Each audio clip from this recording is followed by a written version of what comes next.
नमस्कार, मी डॉक्टर कीर्ती. तुमची त्वचा वृक्ष पडते का किंवा चेहराही वृक्ष असतो का? तर त्यांच्यासाठी हा व्हिडिओ. चेहरा जर वृक्ष होत असेल तर या 5 गोष्टी ज्या प्रकर्षाने टाळाव्यात. प्रथम, चेहऱ्याला कोणताही साबण लावू नये.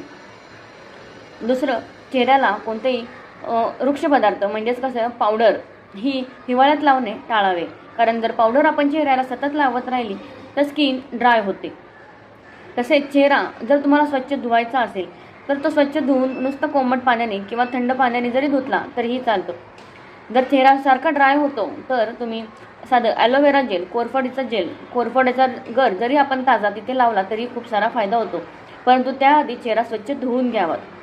तसेच झोपण्यापूर्वी रोज रात्री तिळाच्या तेलाने जर मसाज केली तर निश्चितच चेहरा आपला तुकतुकीत आणि तजेलदार आणि स्किन आपली ऑइली होण्यास मदत होते.